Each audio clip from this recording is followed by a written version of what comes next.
There's a lot of talk of stocking up on ammo over the last several years, and most people would argue a majority of the time it's been unaffordable, and even now it's pretty unaffordable for a lot of us just to just go out and stock up. So what I believe is 3 of the best ways to stock up on ammo.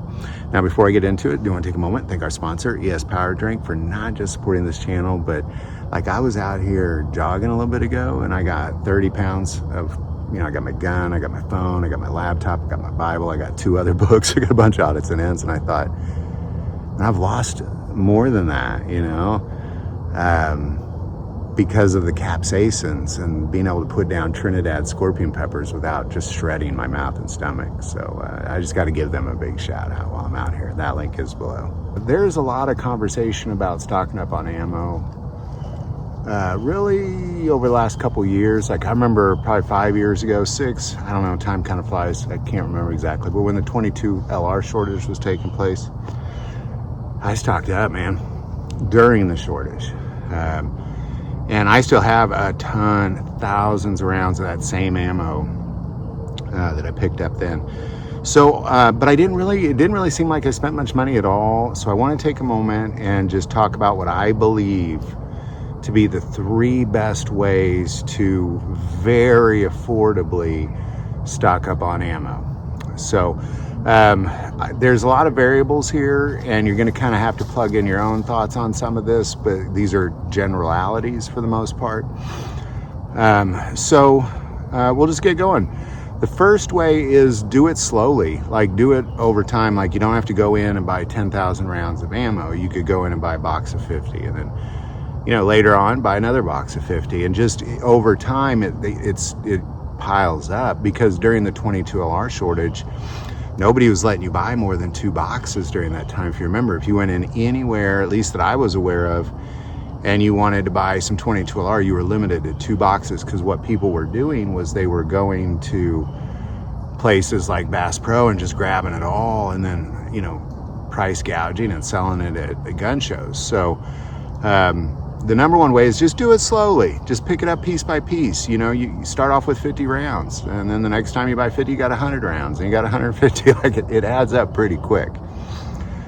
So just stock up a little bit at a time. Just buy a box here and there, a couple boxes here and there. All right, number 2 is try to pair guns with similar calibers.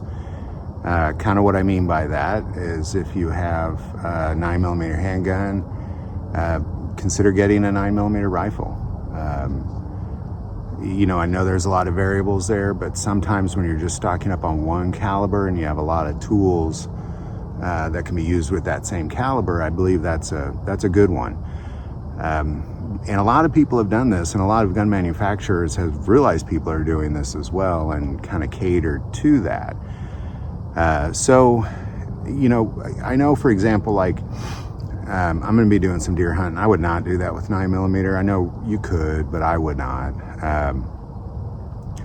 So I have a deer rifle, so you can have like a deer rifle, but you're not out using that a lot. You're using that probably once or twice a year. Kind of take your primary weapons, the tools that you use on a regular basis that you practice with regularly, and try to combine the calibers in those, if that makes sense. All right, and finally, the third way is consider buying firearms with more affordable calibers.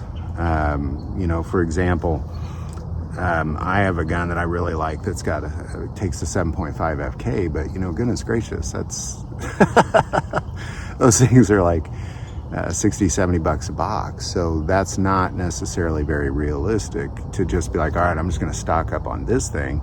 It's okay to have ammo for that, of course, but really the guns, as you purchase guns, you take into consideration how much the ammo is. So for example, if you're picking between a 9 and a 40, just pick the 9. If you really don't have a valuable reason for the 40, or if you're just kind of down to those 2, just pick the affordable caliber if you are focused on stocking up on ammo. So there you go. There's what I believe to be the 3 best ways, as far as just no matter what it is you're stocking up on, is take your time, box at a time.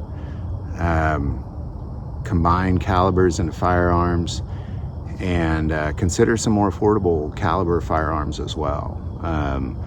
You know, carrying around 22s and 22 rifles and such can go pretty far. So can that 9mm. So just think about that. All right. So there you go. There's my thoughts. Love to know what your thoughts are on any of this. Any tips you might have, definitely put that below. Do you want to take a moment and say most people watch this channel, not subscribers? Click that subscribe button. Greatly increases the algorithm and our ability to get these messages out. That link is also below. But the most important part of this channel is we take prayer requests. So please don't ever hesitate to send that in. Thank you for watching this episode of God, Family, and Guns. And as always, love God, love your family, love guns.